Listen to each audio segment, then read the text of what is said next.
Listo, de ahí va a salir el examen, por si acaso. Una vez más, no tiene ningún sentido que graben, filmen lo que voy a hablar, porque les juro que no va a entrar nada de esto al parcial. ¿Quedó claro? Perfecto, arrancaremos entonces. Nuestro tema está referido a un grupo bacteriano muy interesante, el grupo de los cocos, o sea, bacterias de forma esférica, que en este caso, cuando corresponden a los estreptococos, tienen la capacidad de mostrarse, en todo caso, desde una perspectiva por la cual adoptan una situación de cadenas, las mismas que son características. Desde ya, ni siquiera vamos a hablar de cuánto mide, porque todo eso está en el JAVETS, y ustedes lo van a leer ahí. ¿Listo? De manera global, y esta es una información obtenida de varias publicaciones científicas, podemos ver entonces que tenemos varias posibilidades con las cuales trabajar a propósito de lo que significa la presencia de este tipo de bacterias en lo que va a las pruebas o a las muestras clínicas. A nosotros nos interesan mucho las muestras clínicas porque eso es con lo que trabajamos y eso es lo que ustedes van a pedir como médicos en el momento que ya estén desempeñando su actividad. Particularmente nosotros tenemos diferentes especies de estreptococos, las tienen listadas ahí. La primera, la clásica, es el Streptococcus pyogenes, que corresponde al grupo A de Lancefield, o tipo A, también conocidos de Lancefield. Ya vamos a ver el por qué. Estas bacterias característicamente presentan una hemólisis de tipo beta que ustedes ya advierten en la lámina, y desde ya ustedes ven las patologías que pueden provocar estas bacterias. De hecho, el cuadro clásico es el de la faringoamigdalitis aguda, pultácea. Ese cuadro por el que con seguridad alguna vez ustedes han pasado, o algún familiar cercano ha pasado por un cuadro de una faringoamigdalitis aguda, pultácea, purulenta, que se debe a Streptococcus pyogenes. Esa es la patología fundamental dada por esta bacteria. No es la única. Como ustedes van a poder leer, van a encontrar un conjunto de patologías, pero además lo más interesante, la explicación del por qué se van a dar estas patologías, y que eso sí va a entrar al parcial, ¿de acuerdo?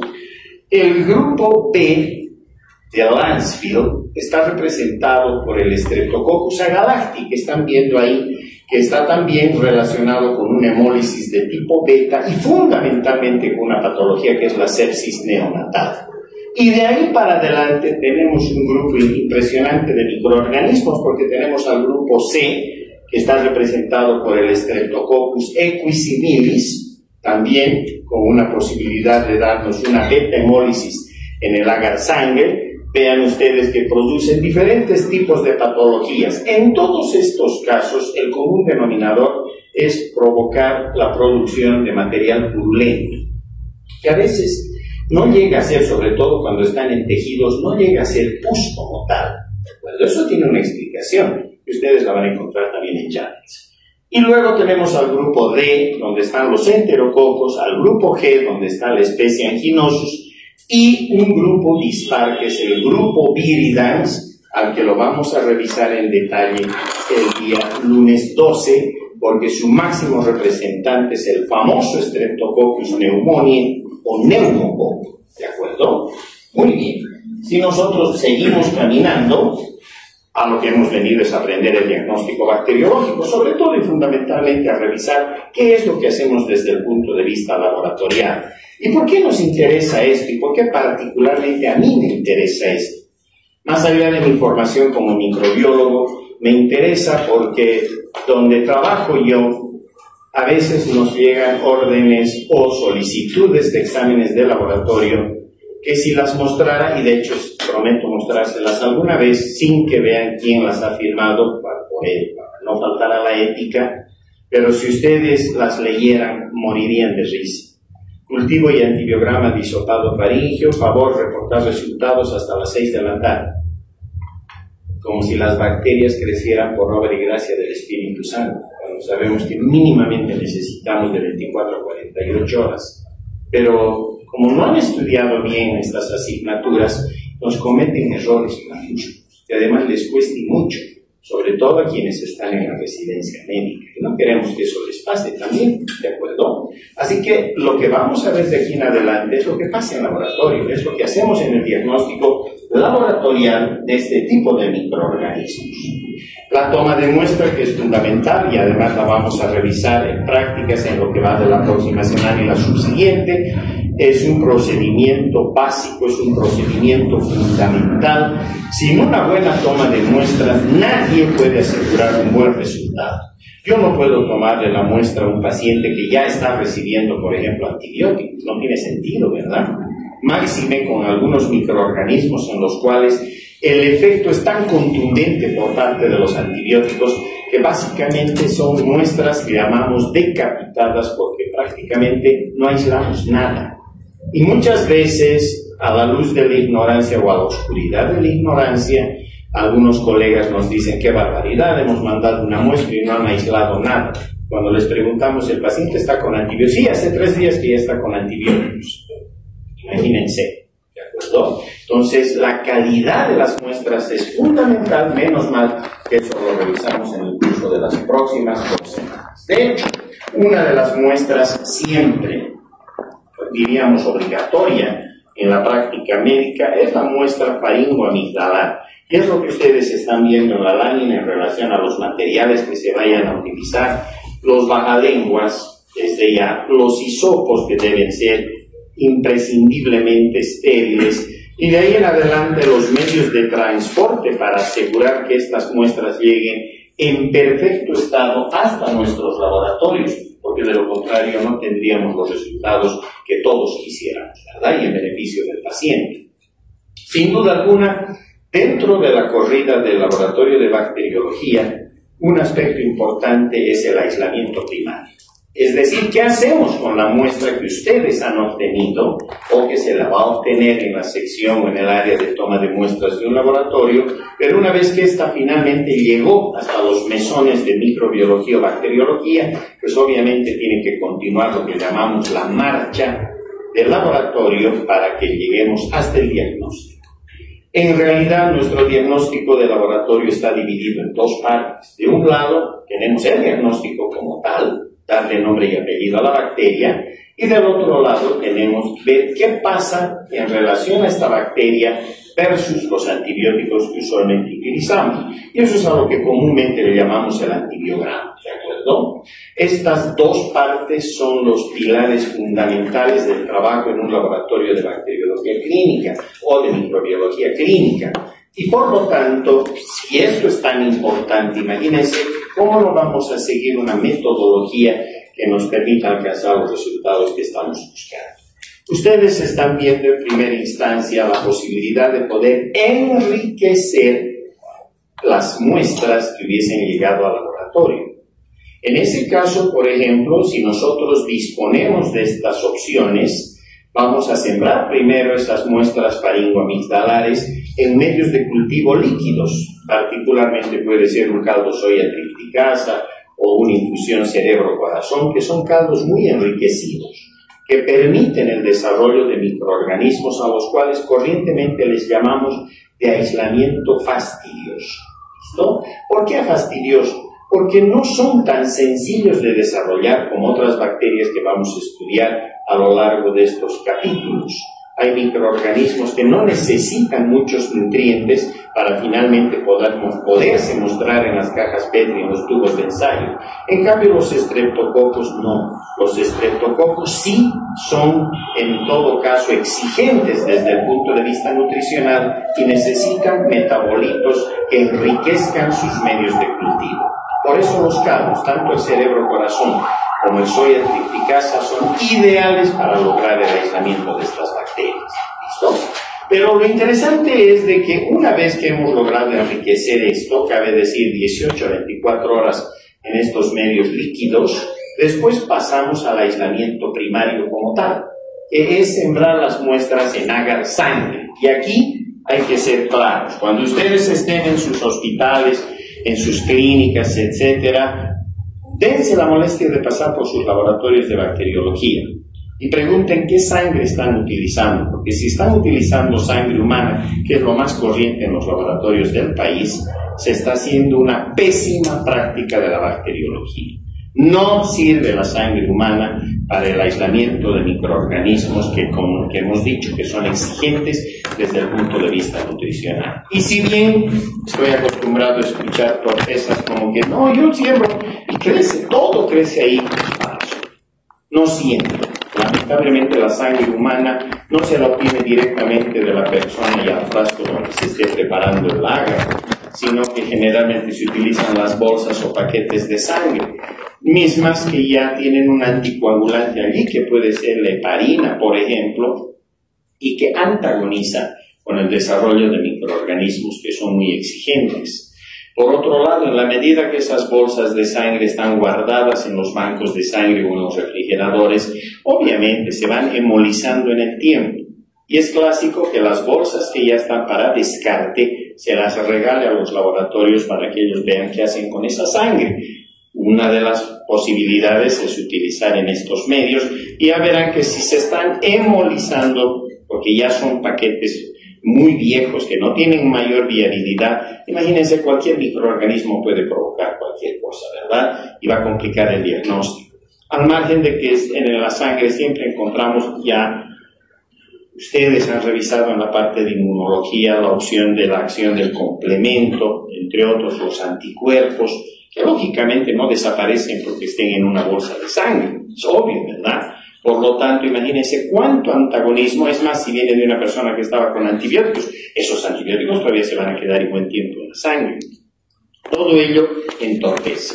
La sangre que se debe utilizar es la sangre de oveja, la sangre de carnero. Esa es la sangre ideal. Ahí sí nosotros podemos observar esto que están viendo en la lámina. Es decir, hay estreptococos que provocan esta hemólisis completa, total. Vean ustedes, provocan un halo amarillento alrededor de las colonias. Aquí obviamente hemos escrito con en este caso con el asa bacteriológica a partir de un cultivo líquido para que se pueda ver y documentar mejor. Está mostrándoles lo que es una hemólisis beta, ¿verdad?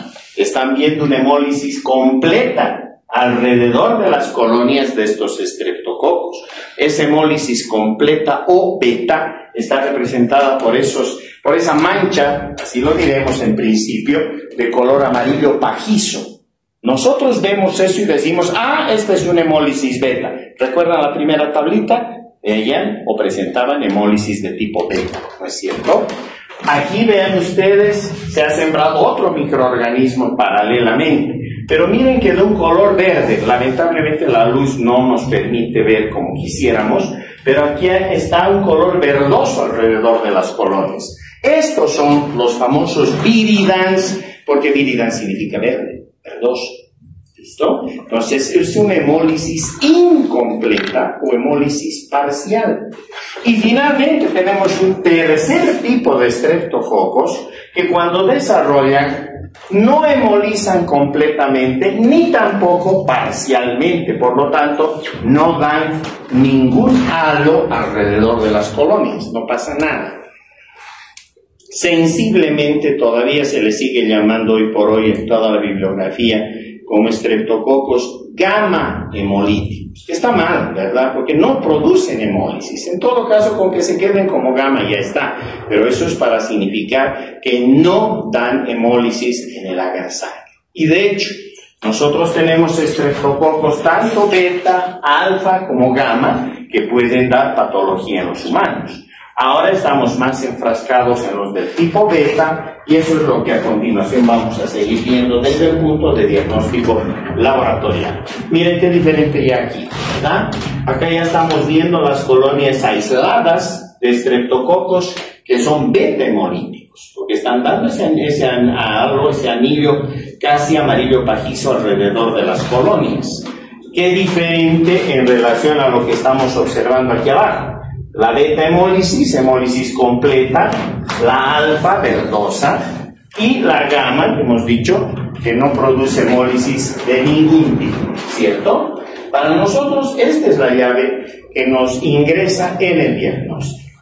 La continuación del diagnóstico viene siempre de la mano de la tinción Gram. El método de Gram, pese a que tiene ya tantos años encima, es un método centenario, data de fines del 1800, entre 1880 y 1890 se desarrolló la tinción que precisamente lleva el nombre de un bacteriólogo, un médico bacteriólogo que trabajaba en los laboratorios del doctor Roberto Koch en Alemania. Él era danés, pero sin embargo se fue a practicar y aprender bacteriología con Roberto Koch, y él es el que inventó esta tinción, por eso se le llama con su apellido. Él era el doctor Hans Christian Gram.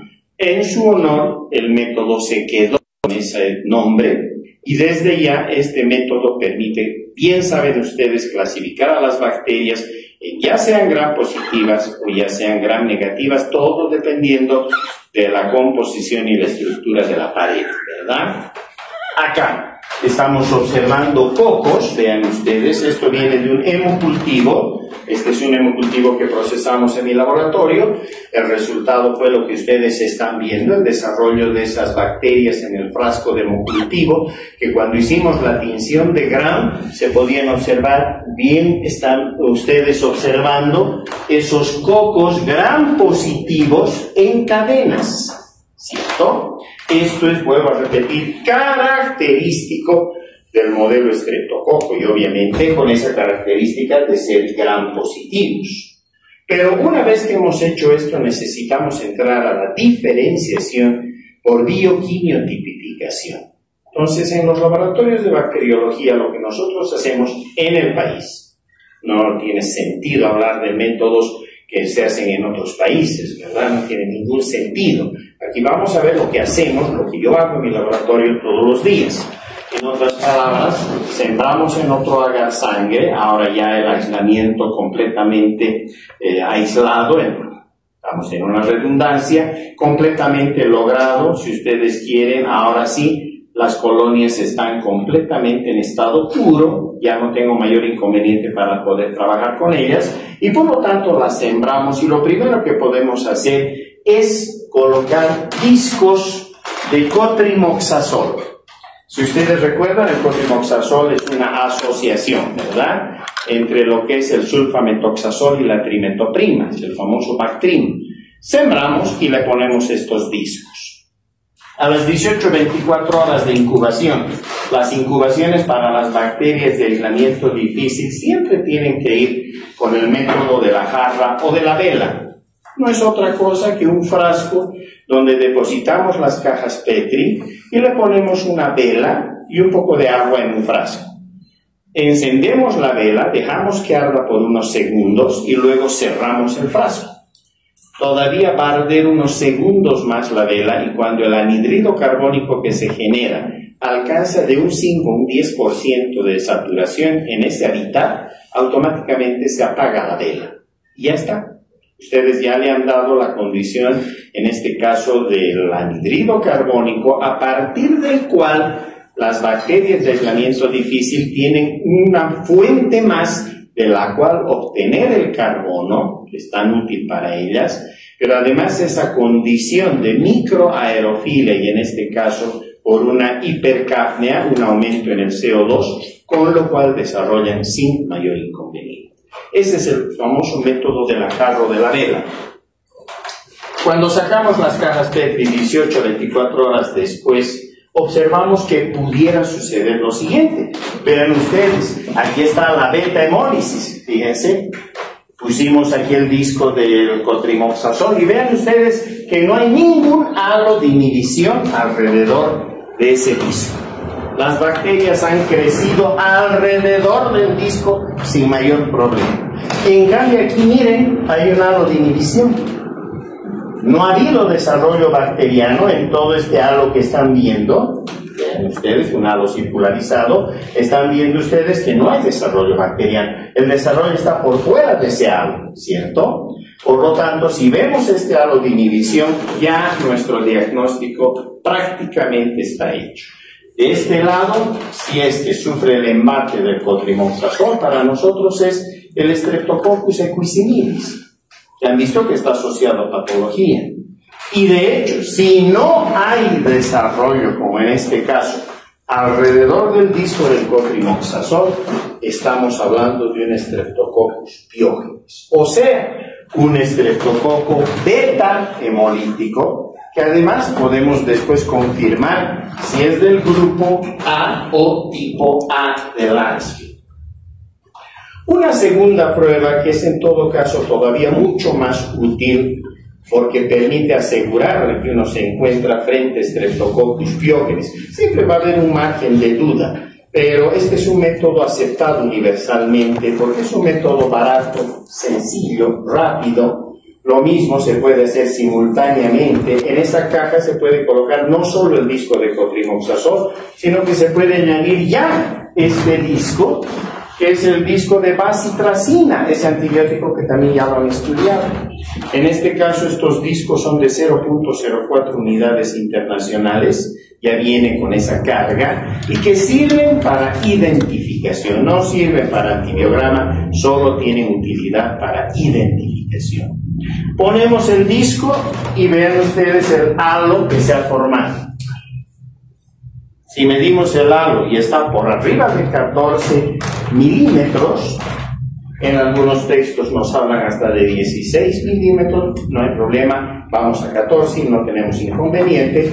De 14 milímetros para arriba, si el halo tiene esa dimensión en cuanto a diametraje, automáticamente decimos que es una prueba de bacitracina positiva, o también conocida como la prueba o test de Maxted, y que obviamente ahora sí ya estamos autorizados para decir que hemos alcanzado un 98-99% de la probabilidad de que se trate de Streptococcus pyogenes. ¿De acuerdo? Así que con la prueba de Maxted no tenemos mayor inconveniente y vamos a caminar bajo esa perspectiva. Miren lo mismo.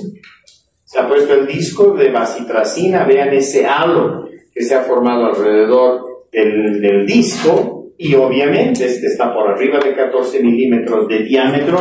Si yo mido este diámetro, está por arriba de los 14 milímetros, y eso automáticamente a mí me marca una prueba de Maxted o de bacitracina positiva, y entonces significa que me encuentro frente a Streptococcus pyogenes. Todavía en Bolivia se puede hacer otras pruebas más, y de hecho una de las otras pruebas que se puede ejecutar es la prueba del PIR test. El PIR test, y la están viendo, es una prueba también muy rápida. No necesitamos ya 18 o 24 horas, la practicamos en no más de una hora, es así de rápida y sencilla, porque utilizamos discos o retículos que sirven para hacer la prueba del PIR test. Es una pirrolidonil arilamidasa, ¿de acuerdo? Esta prueba del PIR es útil porque si la prueba da positiva, significa que estamos 100% otra vez frente a Streptococcus pyogenes, pero también nos da la posibilidad de que en los enterococos, por lo menos en buena parte de los enterococos, las pruebas de PIR test también den positivas. ¿Y cómo sabemos que es positiva? Porque sobre un disco de PIR, humedecemos este disco con agua destilada estéril, tomamos de las colonias con una palillo, con un mondadientes o con una varilla de vidrio, siempre desde ya estériles, levantamos algo de las colonias y las montamos sobre el disco. El resto es colocar un reactivo, generalmente es un aldehído, un cinnamaldehído, que se le coloca una gota más que suficiente, a veces hasta 2, y ya la reacción se va a producir. Si aparece este color ciclam, ese rosado intenso, significa que la prueba es positiva. Si aparece un color amarillento, a veces anaranjado, la prueba es negativa. Entonces vean ustedes, es una prueba también bastante rápida como para poder acceder. Un sistema que se ha popularizado en nuestro medio y que lamentablemente a veces está y a veces no está, depende de las importadoras. Ahora tenemos problemas por el famoso problema, el asunto de los dólares, entonces a las importadoras les ha resultado algo complicado volver o seguir trayendo este sistema de diagnóstico. Es el sistema de diagnóstico miniaturizado. Este sistema miniaturizado comprende varias posibilidades de pruebas, pero una de ellas importante es el sistema Rapid ID, un rápido diagnóstico de identificación rápido, que en este caso es especial para estreptococos. Hay para enterobacterales, como vamos a ver en su momento, hay para bacilos gram negativos no fermentadores, hay para estafilococos y obviamente estamos viendo que hay para estreptococos. ¿Listo? La facilidad de este método, como su nombre lo indica, es un sistema miniaturizado. En otras palabras, esta es una especie de regla, una regleta, donde ustedes tienen, miren, estos bulbos que asemejan pequeños tubos de ensayo. Todo está hecho de material plástico desde ya. Y por lo tanto, acá tienen estos bulbos, y en cada uno de estos bulbos hay un sustrato. Por ejemplo, aquí hay un aminoácido, la arginina. Aquí está otro donde vamos a actuar, la esculina, que sirve para otros estreptococos, como vamos a ver, el manitol, el sorbitol, la rafinosa, el humitol, imusitol, etc. Es decir, les da varias posibilidades de sustratos sobre los cuales se puede trabajar. Y lo único que uno tiene que hacer es cargar el microorganismo problema en una suspensión, lo puede ir cargando en cada uno de los bulbos y ya está. Le vamos a incubar esto 18, 24 horas, sacamos la regleta. Algunos por simple cambio de coloración ya nos dicen si esto es positivo o negativo. En otros es necesario aplicar un reactivo para ver si se ha producido o no la reacción que buscamos, y después leemos las pruebas. Las pruebas se leen por tripletes, es decir, no se leen separadas, sino por tricas, ¿de acuerdo? Y dependiendo de lo que diga la prueba, automáticamente asumimos si ésta asume un valor numérico o no. Me explico. Por ejemplo, esta, si la primera, de la tripleta, si es positiva vale 1.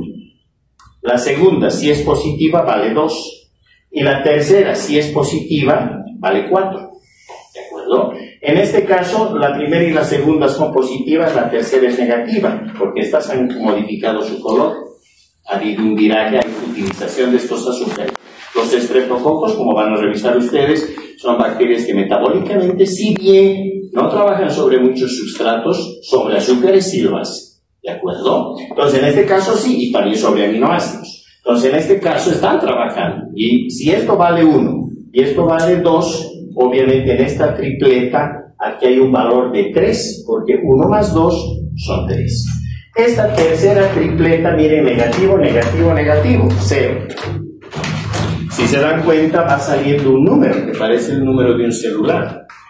En otras épocas había una especie de guía telefónica, donde uno buscaba el número que había salido y al lado decía qué bacteria es. Y ya está. Ahora es mucho más fácil. Ya todo viene en un software. Cargamos en la computadora el número que sale, escribimos y nos lanza a la pantalla a la bacteria que sea. ¿De acuerdo? Entonces nos resulta mucho más fácil, pero además, estos sistemas, como vamos a ver con los enterobacterales, sobre todo los del sistema API, los API, dan con probabilidad de diagnóstico. Le dice a usted que esto es un Streptococcus pyogenes con el 95% de probabilidades. Alto, ¿verdad? Ya está. No necesitamos hacer más. O a veces, por el número que da, le dice Streptococcus pyogenes solo con el 60% de probabilidades. Pero le dice, para que usted suba a 95, tendría que hacer esta otra prueba más, y si le da positivo, sube a 95. O sea, le orienta además qué otra prueba puede hacer, y si esa le diera positiva, salta hasta el 95%. ¿De acuerdo? Entonces, con eso ya estamos. Miren cómo nuestros diagnósticos se van afinando más, y aquí está todavía mucho más fácil. Las tripletas. Las vamos leyendo y miren cómo van saliendo los números en función a lo que se va leyendo. Una vez que uno tiene la lectura de la tripleta, hemos dicho ahora que es muy fácil, carguen el software y con eso ya está. Nos dice qué microorganismo es y con qué probabilidad. No todos los laboratorios de Bolivia hacen esto. En honor a la verdad, el 95% de los laboratorios hospitalarios, y estoy hablando de la Caja Nacional de Salud, de la Petrolera, etc., de los hospitales grandes con los cuales trabajamos, normalmente se mueven con el test de Maxted, la bacitracina y el cotrimoxazol y el PIR test. Y eso bastizó. No es necesario más, ¿de acuerdo? Pero a veces queremos afinar el diagnóstico, queremos tener mucha más evidencia, porque la medicina ahora se mueve en el paradigma de la medicina basada en la evidencia, ¿verdad? Y por lo tanto, ¿qué mejor evidencia que seguir completando las pruebas y poder tener acceso a este otro tipo de posibilidades? En esta tabla diferencial, ustedes están viendo microorganismos de los que hasta aquí hemos venido charlando. Miren, solamente mirando la hemólisis, el test PIR y la sensibilidad a un antibiótico, como es el caso de la vancomicina, fíjense, vamos a ir armando este tipo de tablas con las cuales nos alivianamos el diagnóstico. Y no es de que cuando uno se dedica a la microbiología tiene que conocerse los 2.000, 3.000 o 4.000 microorganismos. No, ¿verdad? Son al final alrededor de 200, no son más. Pero obviamente tenemos que con los que provocan patología en los humanos, desde ya. Pero tenemos que conocerlos para poderles dar su nombre y apellido a estas bacterias y luego dar el próximo paso que hemos dicho que es hacia la sensibilidad y o la resistencia. En este caso, por ejemplo, está el estreptococo del grupo A, una hemólisis de tipo beta. Hemos dicho una prueba de PIR positiva. Y miren su sensibilidad a la vancomicina. Este es el disco normal de antibióticos. Miren ustedes, prácticamente todos, excepto los sensibles a la vancomicina. ¿Quiénes son los únicos que no son sensibles a la vancomicina? Los pediococcus, que están cada vez más implicados en infecciones asociadas a la atención en salud, las infecciones intrahospitalarias, y leuconostoc, que cada vez está mucho más implicada también en infecciones asociadas a la atención en salud, sobre todo en cuadros respiratorios. Esas neumonías que se deben a pacientes que están con neumonía asistida por ventilación mecánica y que lamentablemente están cursando cuadros muy agresivos, obviamente están en terapia intensiva, es altamente probable que ya sean los pediococcus o ya sean leuconostoc puedan provocarles patología que en principio se inicia como un cuadro respiratorio infeccioso, neumonías, etcétera, y que luego rápidamente progresan a bacteremias y septicemias o bacteremias primarias que focalizan en pulmón y luego pueden hacer verdaderos cuadros septicémicos, es decir, provocar infecciones en 2 o 3 sitios más en el organismo de ese paciente, lo cual complica sus posibilidades. Así que una otra, miren ustedes cómo nos aprovechamos de las habilidades que tengan o que no tengan los microorganismos para poder ir armando este tipo de tablas y con estas tablas arribar hasta lo que nosotros conocemos como diagnóstico. Pero los biógenes no son los únicos. Recuerdan los agalacti, eran los otros beta. Los agalacti que están muy metidos en las famosas sepsis neonatales. ¿Y por qué?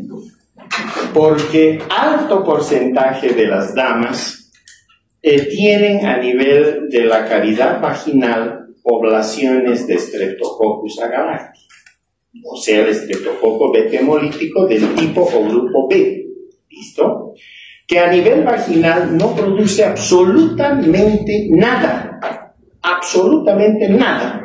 El problema es que cuando a lo mejor la señorita se ha embarazado, el bebé, si pasa por el conducto de parto, en este caso por el conducto vaginal, pudiera eventualmente infectarse con estos estreptococos que están en la cavidad vaginal. Y a partir de ello, cuando nace ese bebé, después de 2-3 días, empieza a ser un cuadro séptico, masivo, contundente.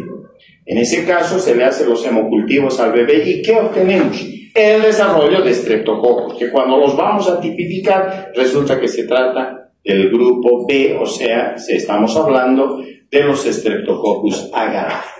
¿De acuerdo? Una forma rápida, sencilla, económica, de poder identificar a estas bacterias y separarla del biógenes es hacer este test, el famoso CAMP test, que se hace en todo Bolivia. ¿Por qué? Porque es muy sencillo. Miren, en un agar sangre de cordero se ha sembrado una línea de Staphylococcus aureus, el estafilococo dorado. Lo sembramos, ponemos la línea.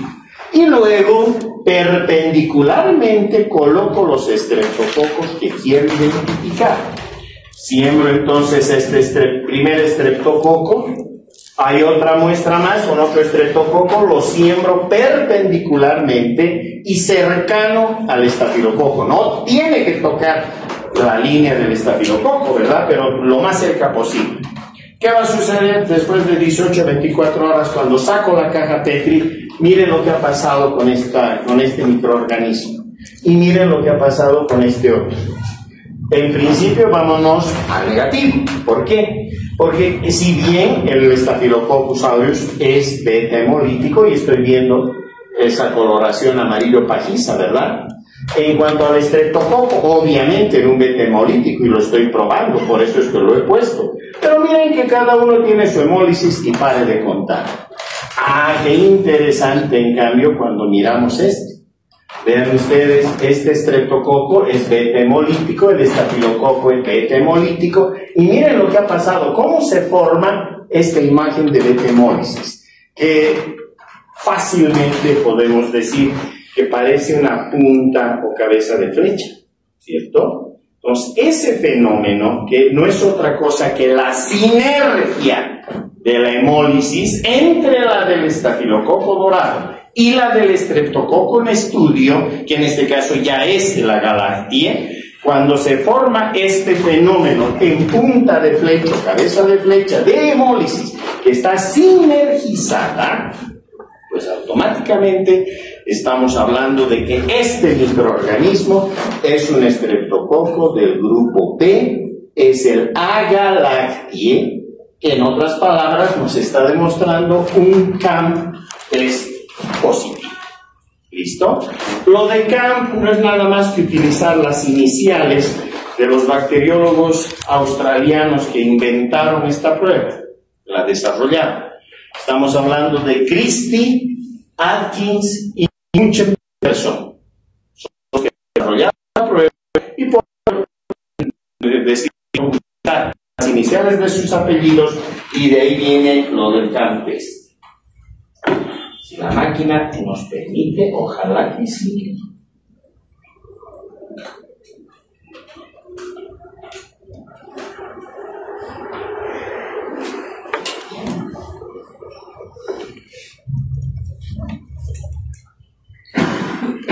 Ahora todo esto lo vamos a ver en una pequeña película.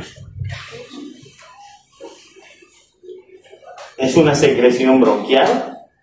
Es una cabina de seguridad biológica, así se llama, no se llama campana de flujo laminar o cabina o campana de cualquier otro tipo, no, se llaman cabinas de seguridad biológica. Menos mal, casi todos los laboratorios de bacteriología de Bolivia ya trabajan con este sistema. Ahí están sus cajas de agar sangre, el material que va a utilizar para poder trabajar. Está sembrando primero en la sección del agar McConkie, en agar chocolate y en agar sangre. El McConkie sirve para enterobacterales.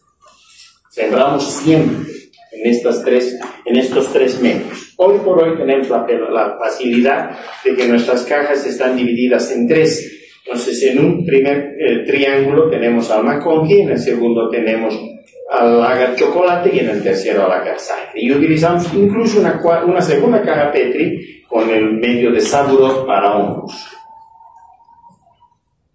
Muy bien, entonces le dejaremos que siembre.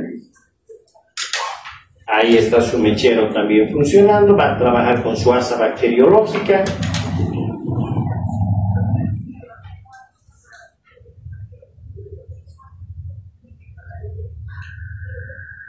Siempre con guantes, siempre en el laboratorio.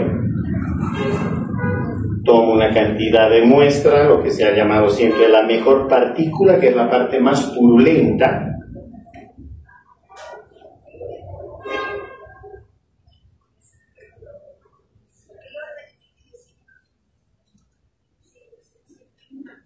y la va a sembrar. Por agotamiento,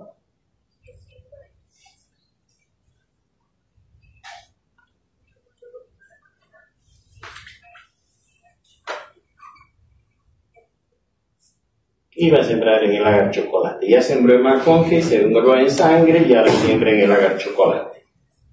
Como ustedes van a ver después en las prácticas, el agar chocolate no es otra cosa que el agar sangre sobrecalentado. ¿De acuerdo?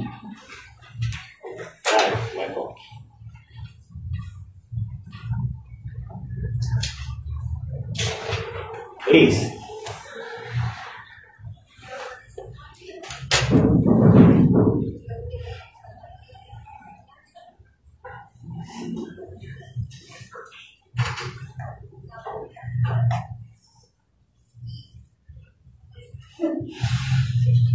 Las va a llevar a incubar.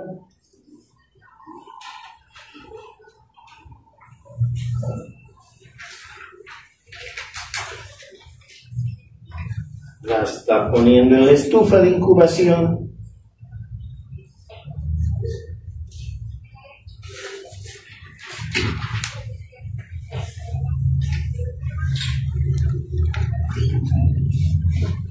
Horas después. La estufa en la que ha puesto es una estufa por el tipo de sellado en la cual se puede generar CO2 desde un tanque.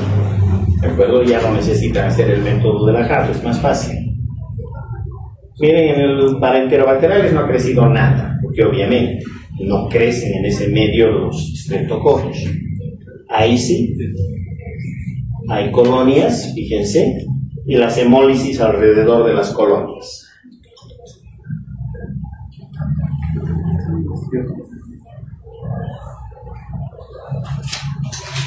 Si vemos ahora el agar chocolate, hay desarrollo, pero la hemólisis es casi invisible, no la vemos muy bien.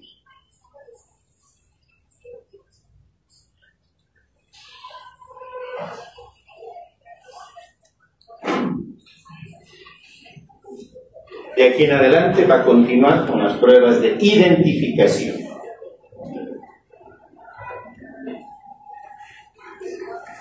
Veamos qué va a hacer.